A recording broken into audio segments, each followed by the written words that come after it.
first INE and Viral webinar. My name is Joel Obstfeld. I'm one of the development team behind Viral. And we're very happy to be partnering today with Brian and the team from INE on what may be the first of many, we'll have to see, webinar where Brian's going to be showing us how you can use the Viral system for your certification studies, or even if you're just tinkering around with learning about networking. We've got a number of members of the Viral development team. We're very happy to be partnering. First INE and Viral webinar. My name is Joel Obstfeld. I'm one of the development team behind Viral. And we're very happy to be partnering today with Brian and the team from INE on what may be the first of many, we'll have to see, webinar where Brian's going to be showing us how you can use the Viral system for your certification studies, or even if you're just tinkering around with learning about networking. We've got a number of members of the Viral development team on the call today. They're there on the Q&A panel answering questions, and we will try as best as we can. There are a lot of you. There aren't many of us. We will do our best to try and get through all those questions that are being posed. If we just take a quick look at the housekeeping. So the Q&A panel is there for you. Just click into the window and you can post a question. We'll try and do our best to respond to that. You will be able to see a full recording of this webinar afterwards, as well as the complete list of Q&As. We will try our best to answer all of those questions and get those completed. So if we have questions that we've not been able to answer during this webinar, we will do our best to try and get those answered, and those will be shared with all the INE community. Okay, with that, I'm going to hand over to our lead presenter today, over to Brian. Thank you, Joel, very much.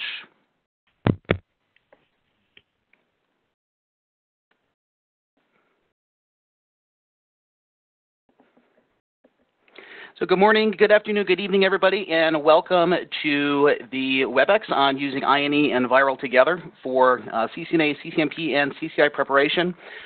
For those of you that don't know me, my name is Brian McGann. I'm a 4-time CCIE in routing and switching service provider, security, data center, and also a Cisco certified design expert. You guys can see my contact information there. Any questions that you have after the class, feel free to send me an email or follow me on Twitter, follow me on LinkedIn. More than happy to answer any questions that you guys have, either during the seminar or after the session. So today, mainly what we're going to be focusing on is some technical examples specifically about what Viral can be used for preparation for the different certification tracks and the different technologies. But before I want to talk about that, I wanted to look at just a brief overview of who is INE, if you guys haven't heard of us before. And we were founded in 2003, so we're going on about 12 years. Actually, next month it'll be 12 years. And our main focus today is online training and online videos. And we currently have over 3,500 hours of video in our online library.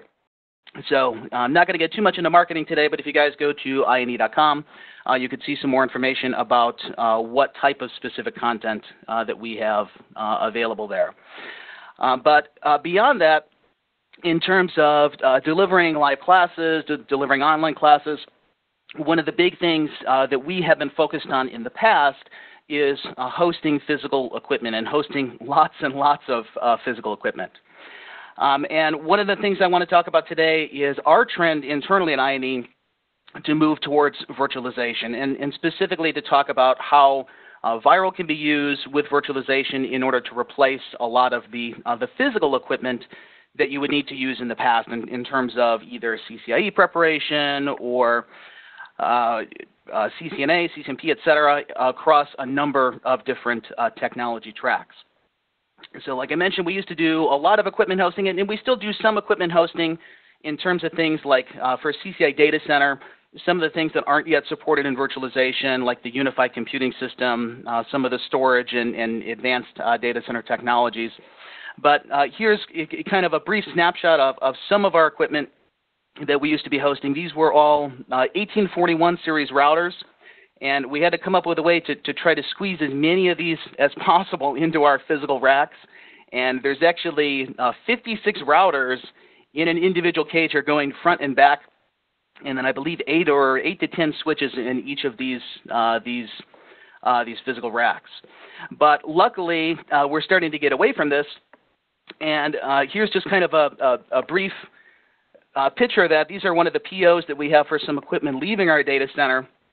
We recently just got rid of a couple pallets of 1841s, literally over 500 routers, and literally over 100 switches, thousands and thousands of serial cables, thousands and thousands of regular Ethernet cables that we're able to pull out of our data center, and we're replacing those with now virtualization. So in terms of how this affects the learning process, the key here really is that the vast majority of these technologies are supported in virtualization, and they're very stably supported in virtualization. Something that we weren't able to say in the past, and one of the reasons that we stayed away from some other virtualization solutions that were either trying to emulate iOS or emulate layer 2 switching, where I'm going to show you guys some examples here of specifically what technologies are supported. And this is not only virtualization in terms of learning and in terms of testing, but in terms of production environments.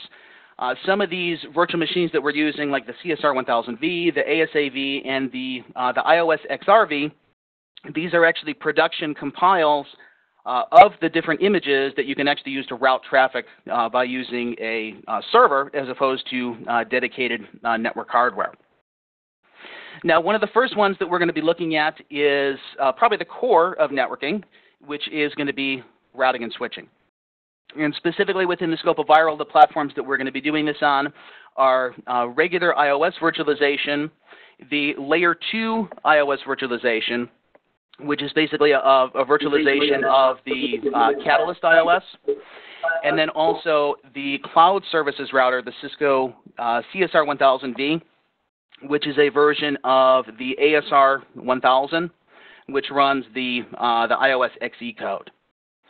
Now, specifically in terms of some of the features that we're going to look at that these boxes support are layer 2 switching, which in terms of basic Ethernet switching like VLANs, trunking, port channels with LACP, PAGP negotiation, spanning tree, VLAN trunking protocols, switch virtual interfaces. So the vast majority of core features that you would be able to use now in virtualization in order to replace the physical switches like 3750 or even up to some of the higher level core switches like Catalyst 4500, 6500, and 6800. Then in terms of routing features, we'll see that pretty much 99% of routing, both for IP version 4 and for IP version 6, is now supported in virtualization, either with the CSR1000V image or with the regular iOS V image. So whether we're talking about routing for routing and switching, like things like RIP, OSPF, EIGRP, or whether we're starting to get into more advanced routing designs like core service provider routing with ISIS, MPLS layer 3 VPNs, layer 2 VPNs, we'll see that those features are supported. And they are supported stably and predictably, which really is one of the big key things in terms of learning, that you don't want to be wasting your time trying to figure out, if I run into a problem and I'm trying to troubleshoot how OSPF is working or how BGP is working, I don't want to have to worry about, is this a problem with my emulator, or is this a problem with the virtualization, or is it something related to my configuration, or maybe the behavior of that particular code release. Okay, one of the other key ones beyond routing and switching is going to be some of the service provider technologies. And the big advancement here is with the iOS XRV image, which runs iOS XR, which is on either like the CRS1, the CRS3 platforms, and then the new ASR 9000, where traditionally this was very, very difficult for people to get access to this operating system because it runs on the very high-level core routers that you would typically find in your Tier 1 providers like AT&T, Verizon, Level 3, etc. And for the everyday engineer, is pretty difficult in order to get access to these particular images. Now, in terms of some of the features that we're going to look at, basic IPv4, IPv6 routing, OSPF, ISIS routing, BGP routing that you would find in a typical service provider environment. But one of the other ones that is very key here is multi-protocol label switching, or MPLS. Now, not 100% of the features are supported, and we'll talk about that a little bit later. I see some people have questions about that.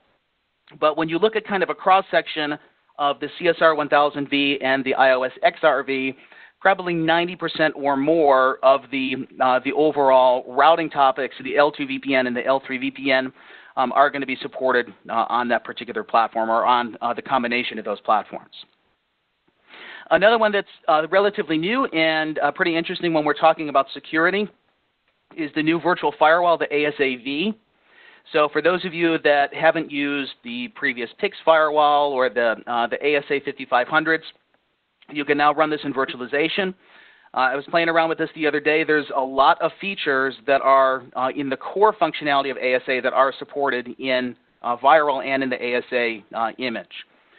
Probably the most two popular ones or probably three most popular ones in a real deployment is going to be the ASA's modular policy framework, which is the firewall engine of the ASA, which would be similar to the zone-based policy firewall that you would be running in regular iOS.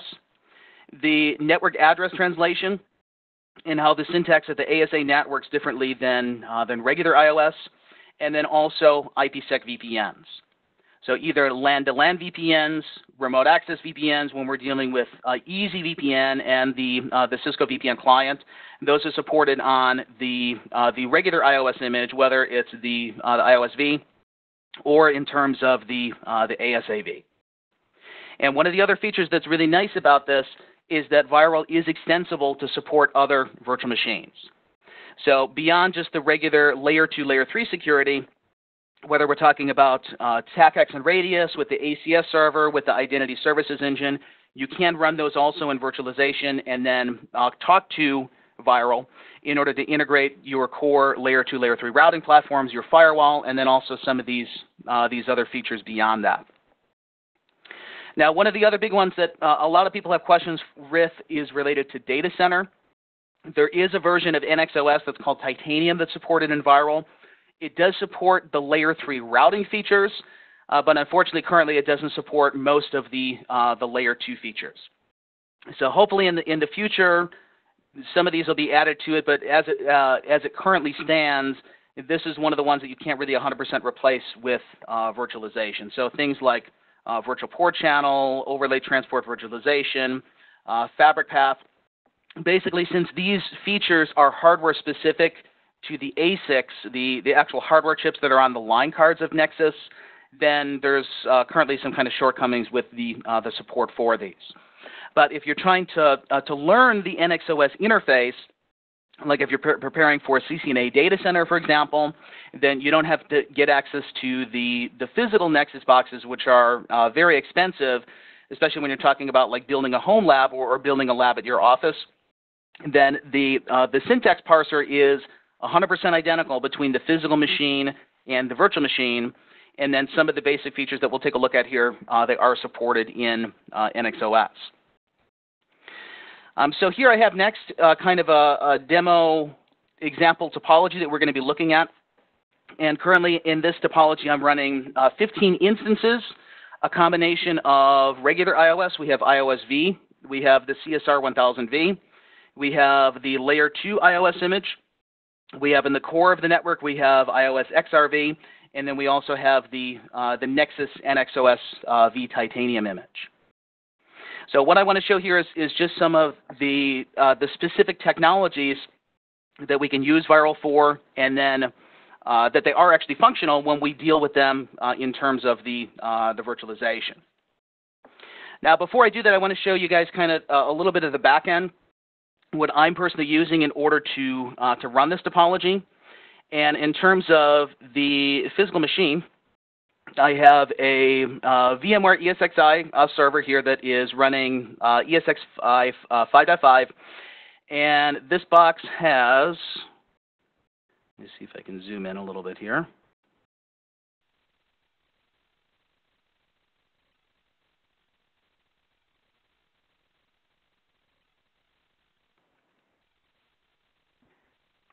actually I cannot zoom in, but this box has what? It has 64 gigs of RAM, and it has 4 CPUs, which I think are 2 cores a piece.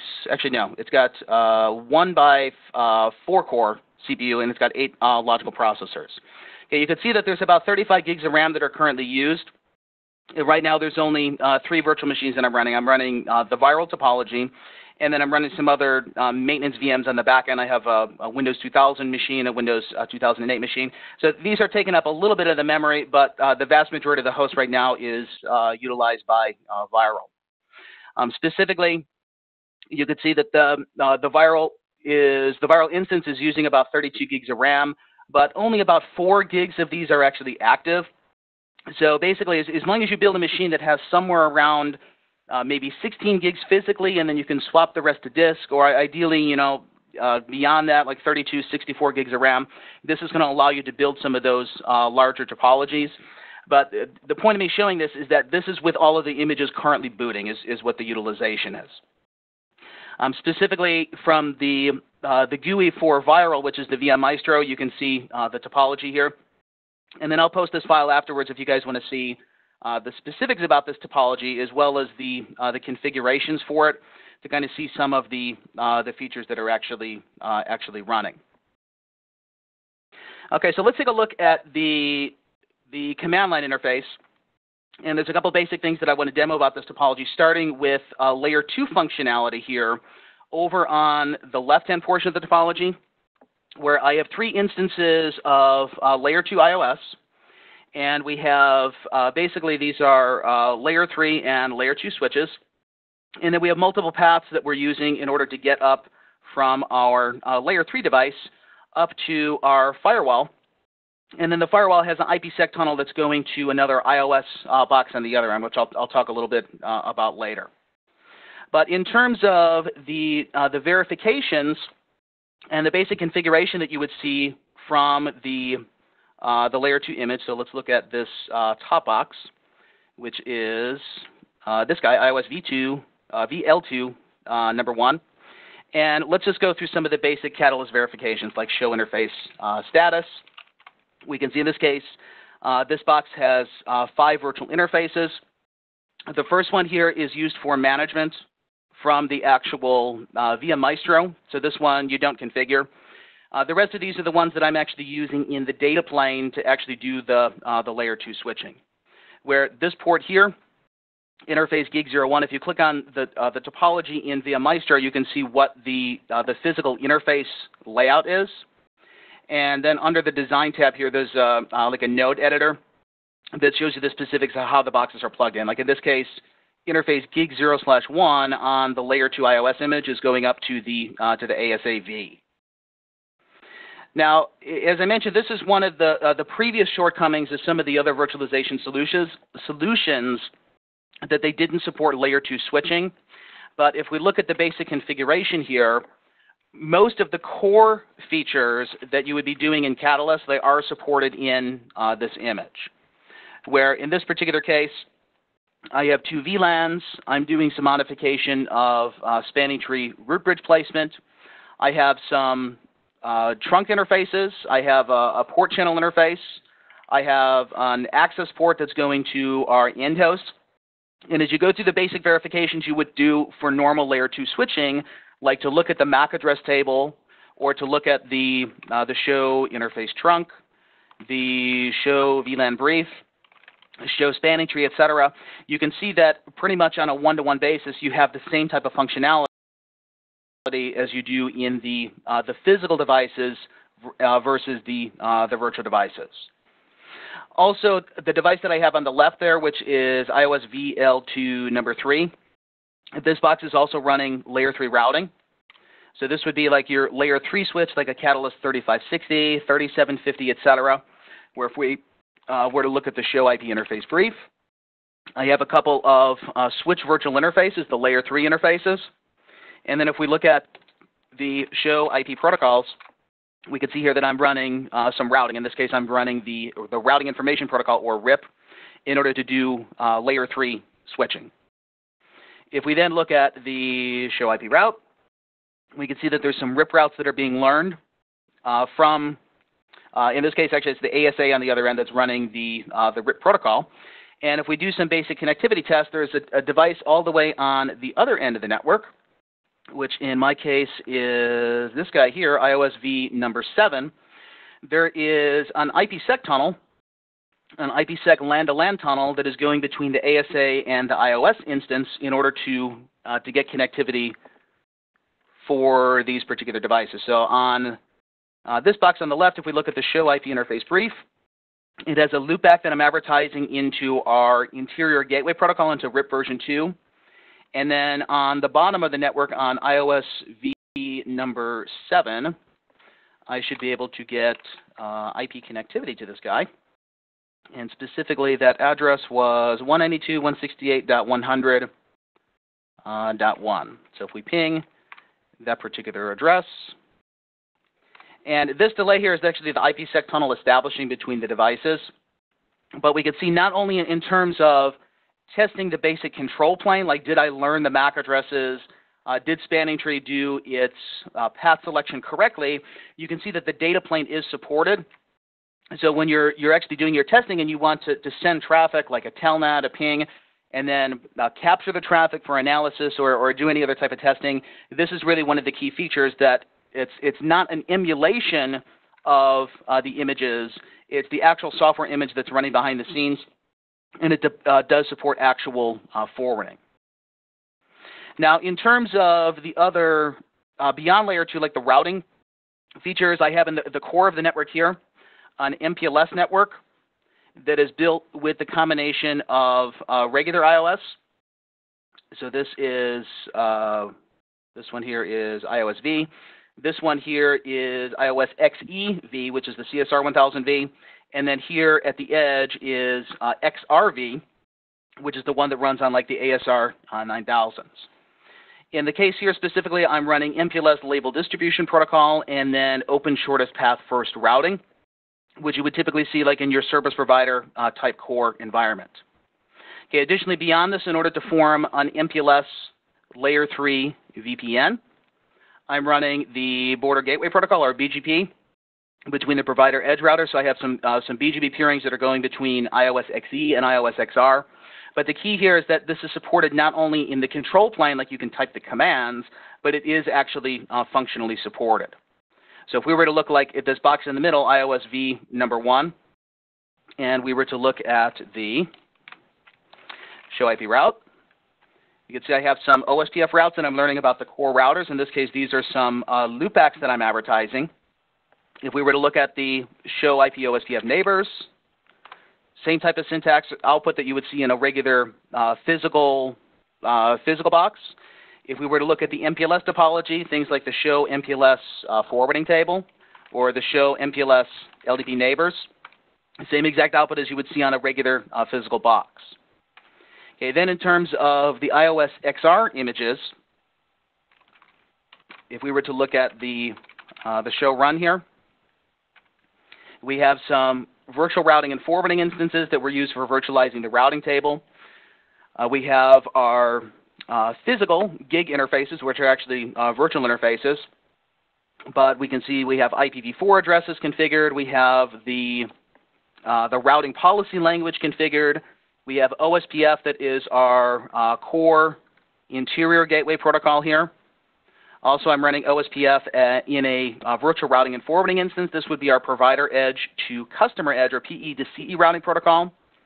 And then down towards the bottom, we have border gateway protocol, BGP, which is running VPN v4 routing, which is for our MPLS layer 3 virtual private network. In this case, we have two different customers, one that is in VRF-A, one that is in VRF-B. And as I mentioned before, one of the biggest shortcomings previously was that the physical boxes that ran iOS XR, even down to like the 12008, the gigabit switch routers, they were very, very expensive in order to get access to these for lab type preparation, or just even if you want to run, iOS XR in order to learn it. But in terms of other verifications, like if we were to look at the show BGP, VPN v4, unicast summary, this would show me who are the BGP peers that I'm currently talking to. Okay, we can see that we have two routers that we're peering with. We have some routes that we're learning from them. And in this case, these are specifically those routes that I'm learning from the different customer sites. I have this broken down into two different VPNs. I have VRF-A and VRF-B, which are the networks 100 and 200 respectively. But if we go to look at this from an actual connectivity testing point of view, and if we were to look at like the show route IPv4 for, actually this would be show route VRF-A IPv4 unicast, and if I were to do a ping to these destinations, let's say ping inside VRF-A to 100.0.1.0.1.2, I think is one of the other boxes, you can see that there is actual connectivity that's supported. Likewise, if we were to go to our CSR 1000V device, okay, which is one of the other provider edge routers, and from a syntax point of view, this looks the same as regular iOS, but from a functionality point of view, there's other things that are supported in this image that are not in regular iOS. But if I were to look at like the show BGP, VPN-v4, unicast, all summary, okay, these are basically my other MPLS routers. And if I were to do a trace route to them, in the data plane, we can see that the MPLS switching is supported. So again, this would be like in terms of your service provider type features. If you want to go for CCNA service provider, CCNP, CCI service provider, etc. This is where you would find typically those core features: MPLS Layer 2 VPN, MPLS Layer 3 VPN. This is supported not only in the control plane for Layer 3 VPN, but it is supported in the data plane. In terms of L2 VPN, there are some limitations in terms of data plane support, but in terms of the configuration, it is 100% supported on both the CSR 1000V and iOS XRV. Okay, now in terms of security things that I had mentioned, like IPsec VPNs, either on regular iOS with dynamic multi-point VPN, which is a very, very typical deployment in today's networks, or like in the ASA running network address translation or IPsec VPNs. These, again, are supported not only in terms of configuration in the control plane, but they are actually supported in the data plane for testing. Like in this case here, I have my three different sites. I have VRF-A here, VRF-A here, and VRF-A over here. And I have this device here at the top configured as a dynamic multi-point VPN hub. Okay, the hub has two spokes. There's this guy over here. We'll say this guy is spoke number 1. This guy down here on the bottom is spoke number 2. And also, for this particular box, in order to route out to the rest of the network, it's going through the ASA, and the ASA is doing a network address translation. So if we were to look at this box at the top, iOS-V number 2, and look at some of our common DMVPN type verifications, which would be things like the show DMVPN. Okay, in this case, it says that I have 2 DMVPN spokes. These are dynamic spokes. One of them is behind a NAT translation. And if we look at this from a routing point of view, in this case, I'm running the eEdgeRP routing protocol over the DMVPN tunnel. So again, not only is this working from the control plane, looking at like the show NHRP mappings, or the show IP NHRP map, or the show IP NHRP, we can see that we know what are the NBMA addresses versus the tunnel addresses of the DMVPN spokes. Basically, it would mean like in a real design, this is the device's public network or public address, and then this address here is their private address. If we look at this from the remote spokes, let's say like on iOS-V number 3, and look at the show IP route eEdgeRP. Okay, this information is learned in interface tunnel 0. If we were to look at the show run interface tunnel 0, this is a typical DMVPN type deployment. In this case, I'm running DMVPN phase 2, which is with eEdgeRP. And if I look at the show IP route eEdgeRP, and then look at this from an actual data plane testing point of view, and if I were to ping to either the hubs network or the remote spokes network, we can see that we have connectivity. Okay, another thing that this is showing that is very typical in a real design is that you might have your spokes that are behind a NAT translation, because not every remote office has public addressing. Like you might have some retail stores that are on a cable modem or maybe even like 3G LTE service, something like that, and they only have one address that they're getting from the provider. Okay, in this case, I have that address assigned on the ASA. So from the ASA, if we look at the show IP, I have two interfaces in this case. I have an inside and an outside interface. The outside interface is assigned the public address, which in this case is that 100 address. And the inside private network, this is the 172.16.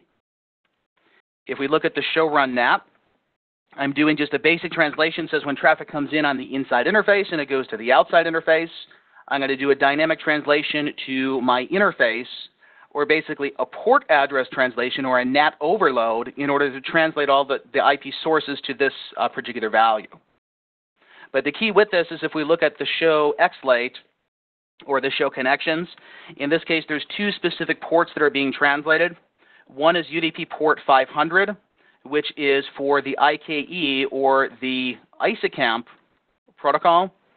Basically, this is the IPsec negotiation. Or UDP port 500 or 4500, this is for the NAT traversal, the NAT transparency. This is basically the DMVPN tunnel that is being translated through the ASA. If we were likewise to look at the show connection detail, this would be the firewall inspection engine of the ASA. You can see that it knows about these particular UDP sessions. And then if we were to look at details like the show run all policy map or the show run all class map, you could see the actual inspection engine of the ASA is there, not only in terms of the basic inspection of things like DNS or of H323, that would be like for phone calls or for video traffic. It also has the application inspections, things like MSN Messenger or Windows Media Player that are going through. These are basically the default modular policy framework or default MPF inspections that the ASA does. So in terms of the basic layer 2 firewall features, again, this is supported not only in the control plane of the ASAV, but it's also supported in the data plane. So if I were to look at actually routing traffic through the ASA and go to basically this private host that is behind it, and from this box, if I were to look at the show IP route, in this case, I just have a static route that is defaulting me in this direction. But this default route is then allowing me to establish the DMVPN, which is on my tunnel interface.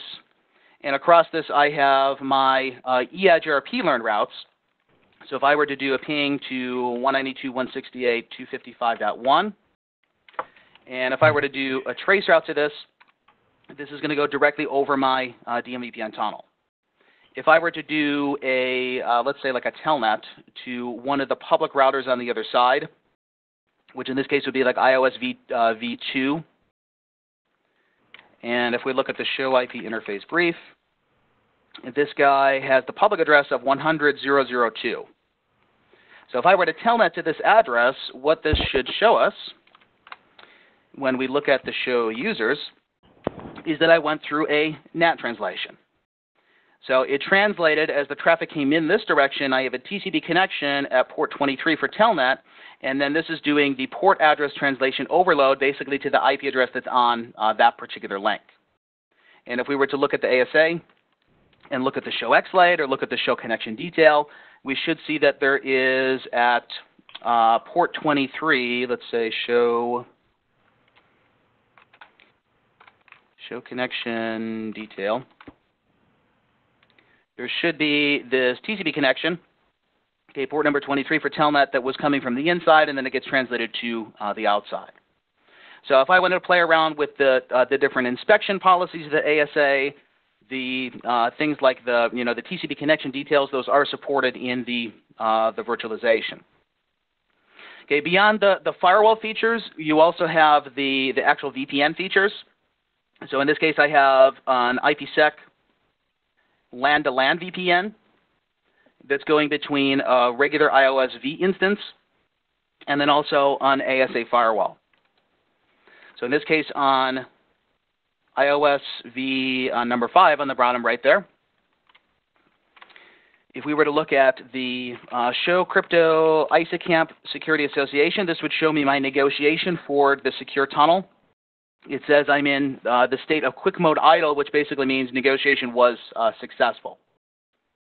If we were to then look at the Show Crypto IPsec Security Association, this shows the actual encryption of the tunnel. And in this case, I'm saying take my private traffic, which is basically anything on the 192.168 network, and I'm putting this inside a ESP, the Encapsulated Security Payload IPsec tunnel. And then you can see the counters for the encryption, the decryption are actually working there. So if we were to go likewise to the ASA on the other side and look at the things like the show run tunnel group, which would be part of the syntax for the ASA's LAN-to-LAN tunnel. In this case, I have an IPsec LAN-to-LAN tunnel. If we were to look at things like the show run all tunnel group or the show run all group dash policy, these would be the different attributes that apply onto the actual IPsec configuration. Now, I'm not 100% sure in terms of exactly what is supported beyond this for the rest of the remote access VPNs. I'm not 100% sure if the SSL VPN with AnyConnect is currently supported. But if we were to look at like the Show Crypto ISACAMP Security Association, okay, it says I'm the responder. So basically, I accepted this LAN-to-LAN tunnel. And then likewise, if we were to say Show Crypto IPsec Security Association, in the data plane, it actually is doing the encryption and the decryption of the packets. Okay, beyond this, the other one, the big one that I mentioned is the Titanium image, which is for NXOSV. This does support routing features like RIP routing, EIGRP routing, etc. But as of the current release, it doesn't support the Layer 2 data center specific features like VPC, Fabric Path, and beyond. But if you're interested just in learning the syntax interface of NXOS, this is likewise supported. So if we were to look at things like the show features, we can see these are the different software features that NXOS supports. If we were to look at the show version or the show modules, you can see that this is running NXOS version 7.2. Specifically, it's the Titanium virtualization image. If we were to look at the show modules, in this case, it has the F248 line card, which is basically like a virtual Layer 2 Ethernet module. But beyond this, if we were to do our regular Nexus verifications, things like the show interface brief or the show interface status, in terms of the output of the CLI, this is fairly close or pretty much nearly identical to what you would see in a real physical box. Now, in this case, in terms of the data plane support, there is data plane support for routing. Like in this case, I have some basic routing protocols configured. I have a loopback that's advertised into the RIP process. And if we were to show IP route, in this case, I'm learning some RIP routes. Specifically, these two different subnets here, this 200.0.0.0/30, this one here. And if I were to do some basic tests in the data plane, like to ping 200.0.2.1, basic Layer 3 routing is supported. So basically, the point being here is that there's a lot of different things that you can test with the mix of the platforms that are on there. And whether this is related to CCNA preparation, maybe you're only just using one instance of Layer 2 iOS to learn how does basic Layer 2 switching features work. Because here in this example, this is kind of an extreme variation, whereas some people have been asking, like buying a server with 64 gigs of RAM, maybe this is outside of the reach for me. But if you look at this in comparison to if I were to try to build this topology physically, this would be literally hundreds of thousands of dollars for these boxes in order to support this. So even if you're comparing this to some of the lower layer platforms, like maybe Catalyst 3550 or 1841 in terms of your basic routing, your basic switching support. Really, the key with this is that once you learn routing on iOS, you could take that knowledge and then transfer it to Nexus NXOS or to iOS XRV. Or maybe you want to learn, how do the basics of ASA firewall work. And one of the things that's really nice about this is that these images are already built in. So in this case here, it literally took me like 5 minutes in order to form this topology. You just go to this design window, and let me create a new topology. Let's see if I'm going to do this right. Actually, a new file, I think. New topology. Okay, topology 1. You basically just take your images like iOS X or iOS V, click it on there, pick whatever else you want. Let's say we want a layer 2 iOS box, and I want to connect this to an ASAV. Okay, so in this case, I have 3 nodes in the topology. Just select the connect. Just click them together. It automatically allocates the interfaces together. And then just click on the little play thing, and then that starts the simulation. So when you compare this to some of the other solutions, like you could theoretically do the same type of thing as I'm doing by using VMware ESX natively or using some other solutions. But if your focus is really just on studying networking, and you don't necessarily want to get into the virtualization world yet, then it's pretty much just plug and play. You don't have to worry about finding the iOS images, the XR, the ASAV images. You don't have to worry about doing ESX install or KVM, OpenStack, that type of stuff. Once you get through the initial install process of VIRL, it's pretty much plug and play.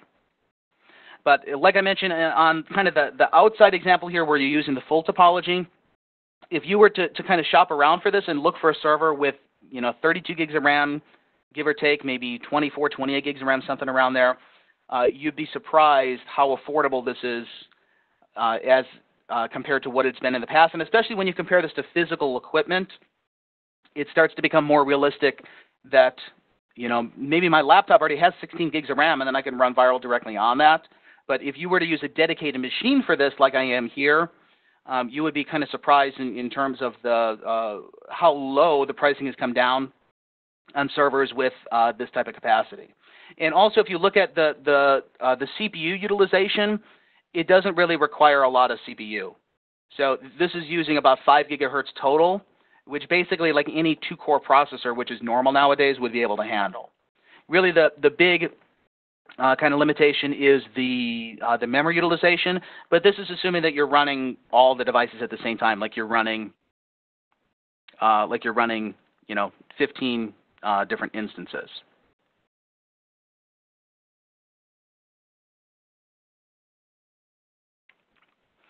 Okay, so we have a number of different questions here, so let's take a look at the Q&A. One is, do I see that VIRL is sufficient for the CCIE version 5 blueprint? I'm assuming you're talking about routing and switching, and yes, it definitely is. There are some layer 2 features that might not be 100% supported in VIRL, but I'm going to go out on a limb and say probably 95% or more you would be able to do in VIRL. The only one limitation currently with the current release is the number of devices, which you can run up to 15 devices in this release. But I think that is going to be changed in the future. But there's no limitation. Like you could buy 2 licenses and run multiple copies together if you wanted to run a larger topology. Let's say you needed like 30 routers, for example.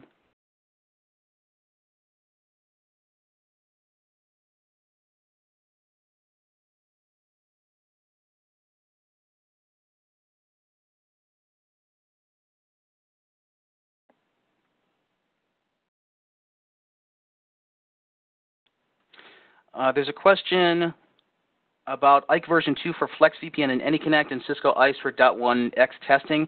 You can use other virtual machines. Like in my particular case here, I'm running this on an ESX hypervisor. So I could run other VMs here outside of VIRL, like Identity Services Engine, and then connect them to the VIRL topology. I'm not 100% sure in the data plane if the security group tags are actually supported, but they should be, at least in terms of the control plane, like getting the Radius devices to authenticate to ICE. So it's a little bit outside the scope of VIRL directly, but if you spend some time digging into it, there's a lot of different things that you can add in terms of extensibility beyond that.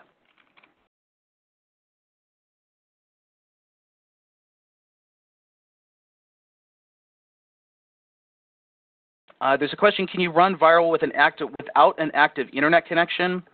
I have a few networked work areas that the internet is not available. I believe, and actually Joe would be a little bit better to field this question, but I believe that as long as you do the initial registration of the license, that you can go offline until you need to re-register. So yeah, just to clarify that, the system requires a call back to Cisco at least once every 7 days. So if you bring your system up within this thing called the User Workspace Manager interface, you can go in and just press a refresh, and that will make contact back to the license servers, and then you're good for 7 days. So you can disconnect and run, sitting on your laptop on the airplane or behind the firewall, wherever you are, good for 7 days. But then at the end of that 7-day period, it won't shut down. So if you have simulations running, they will continue to operate. You can carry on working with those simulations, no problem. But if you try and launch a new simulation, it's going to sit there. It's going to try and connect back to the license servers, and of course it's going to fail. So it's going to block you at that point. So you'd need to get back into a position where you can communicate back to the servers, refresh for another 7 days in a web code. Thanks, Joe. There's another question here. Does INE provide pre-built topologies that can be imported into VIRL with their products to use in conjunction with the workplace? Yes, we do. So one of the projects that I'm currently working on now is CCI Service Provider version 4. And in terms of our workbook, there's actually kind of like a how-to that shows you how to do some of the customization for this. And let me show you guys that just real quickly here. So this is what our Service Provider version 4 topology looks like. It's a little bit different than what you would build in the normal kind of like GUI drag and drop that you might do for like CCNA or CCNP type topologies. The reason why is that... Brian, you're not sharing, I'm afraid.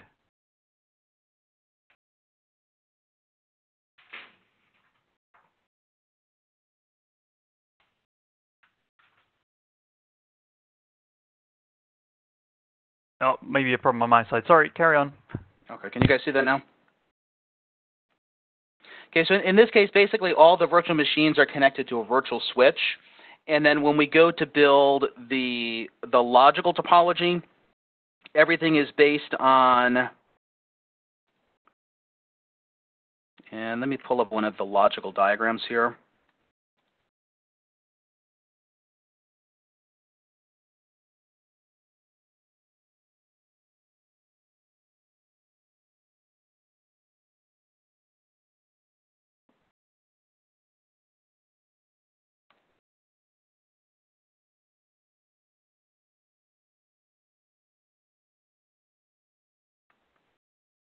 So basically, this is one of the examples of a topology for Service Provider version 4.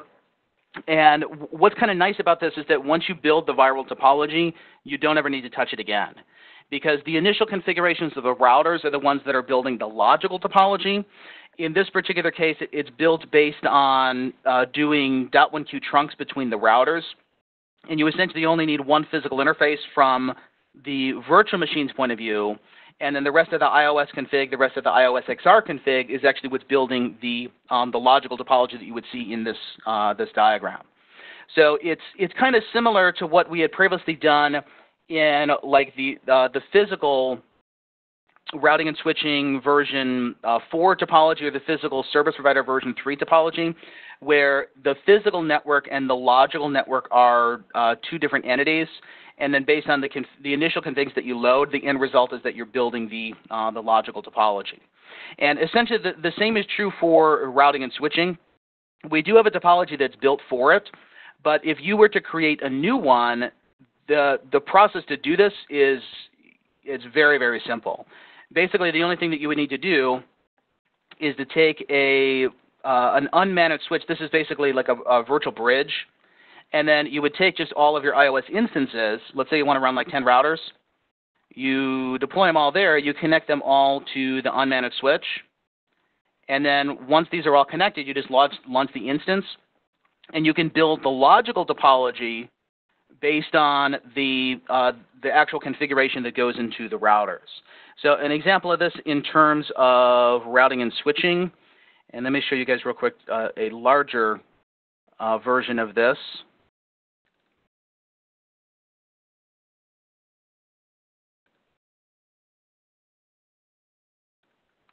Which would be something like this. So in this case, all of these interfaces are logical subinterfaces. This is a larger topology because there's 20 router instances plus the layer 2 switching instances. But this is 100% supported in order to build the topology with VIRL. There are some minor changes that you need to do, like in order to match our numbering scheme. But there is, we do have some directions on our website that show specifically how to do that.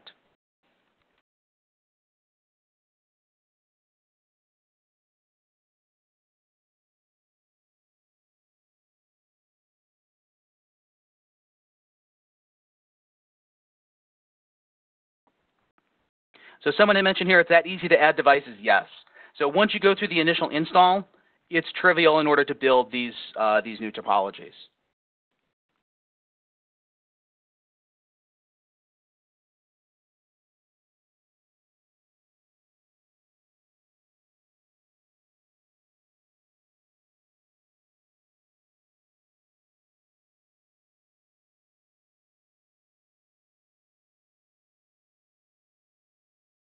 Which actually brings us to our next one. Someone mentioned, I mentioned there will be a special VIRL offer for existing INE subscribers. Yes, there is. If you guys go to this URL, which is ine.co/VIRL, and I think the WebEx will actually redirect you there once we close up shop here. But there's a link to purchasing VIRL on there, and there's also a link to some of our products that you guys can get discounts on from attending this session. So we have a couple more minutes here, just a few more Q&As. Once someone said with 16, I'm assuming you meant gigabytes of RAM, not terabytes of RAM there, right? With 16 gigs of RAM, can I run it, or do I need to upgrade the processor? It really just depends on how many instances that you want to run. So again, in my case here, this is kind of an extreme variation because the topology is 15 devices, but it's also a variation of them.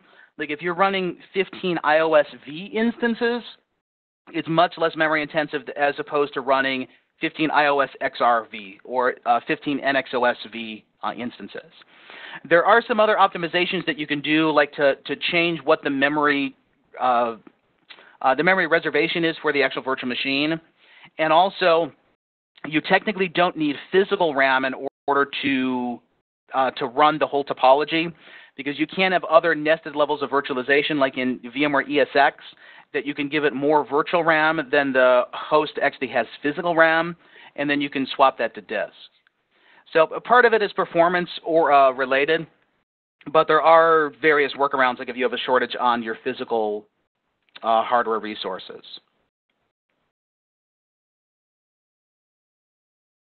And as someone had mentioned here, I run 15 routers on 32 gigs with ease. So I would say ideally, if you want to make sure you're able to run large topologies, I would say 32 gigs of RAM. But you probably could get away with a little bit less than this.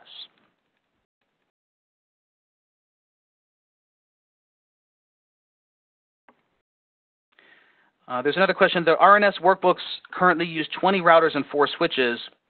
With VIRL, it only supports 15 devices. Is it possible to use these current workbooks with only 15 devices? It really depends on what specific portions of the workbook that you're talking about. Most of it uses, I believe, 10 routers. And let me show you guys that diagram here real quick. So for the ones beyond that, then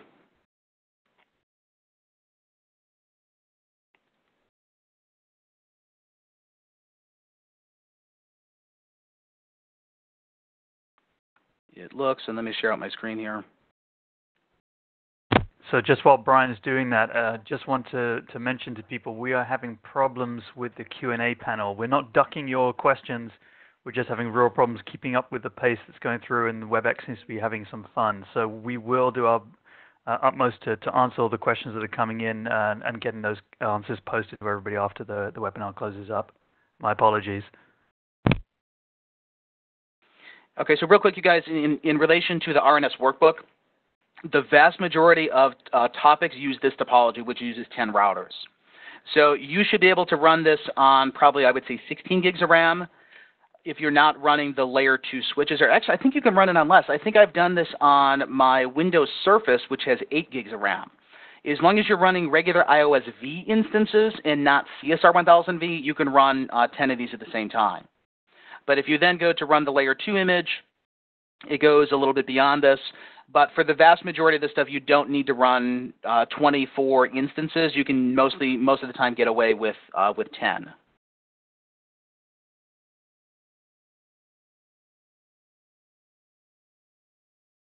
Okay, so like Joel said, there's a lot of open questions here still. You guys are more than welcome to get in touch with me offline. You can see my email address there. It's bmcgann@iane.com. You can follow me on Twitter or message me there, message me on LinkedIn. So for those questions that we didn't get to, please feel free to follow up with me afterwards. And I am more than happy to give you guys some guidance in terms of, like hardware requirements or how do you actually build the topology in VIRAL. All right, Brian, thank you very much for that very, very interesting and detailed presentation. A lot of scope for people to think about, capabilities in there. Just wanted to highlight there were a number of people asking about adding third-party virtual machines into this environment. And yes, that's absolutely possible. You can do that. If you take a look at the community.dev-innovate.com, that's the support forum for VIRAL. And you'll find there, if you search for third-party, there's a list of 12 plus, I think 13 or so different virtual machines that people have provided instructions as to how you can plug those in. So it's not just limited to Cisco virtual machines. Obviously, we're talking about route switch and CCIE, CCNA preparation, but the scope goes certainly beyond that. And hopefully, Brian's demonstration here is just showing you some of what's possible with that environment. Also, plenty of videos as well. On the VIRAL YouTube channel. So if you look for Cisco VIRAL, you'll find a wide range of videos covering everything from, I know people asking about the automated configuration engine, so AutoNetKit, that's covered in there too. Configuration extraction, how you can save all your work. So how, when you're working through this, and of course, everything you've just seen, Brian did, on the fly, and it was all easy. But when you're actually working with the stuff on a practical basis, being able to save your configurations and come back and revisit all those pieces, all of that is covered within the various videos. Brian, thank you very much for putting all of this material together. My apologies once again about the problems that we're having with the Q&A. We will be getting the recording of this webinar posted and the complete list of all the Q&A. There are quite a number of questions which are similar, so we will merge some of those up. And we will try and get those answered and get all that material posted for everybody. And just to highlight, that this IANE exclusive discount that Brian's got there on the screen right now, or hopefully on the screen right now at iane.co/viral. Thanks, Joel. Thanks, everybody, for attending. And like I said, feel free to follow up with me for questions offline. And good luck, everybody, in your studies.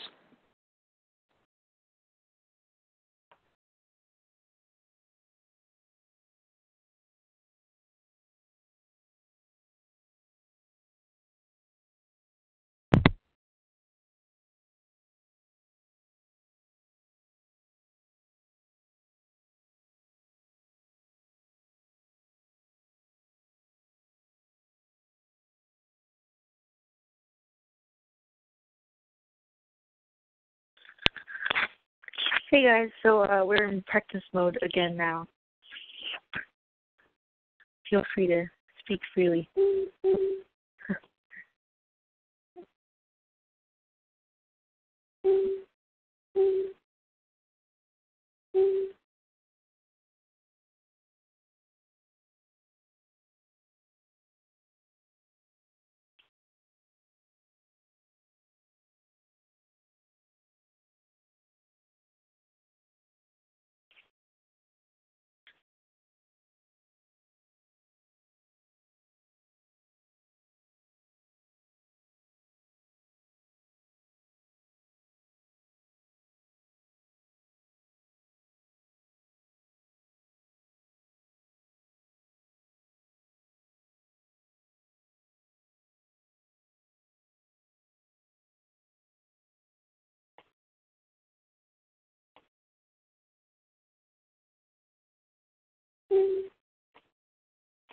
Woo.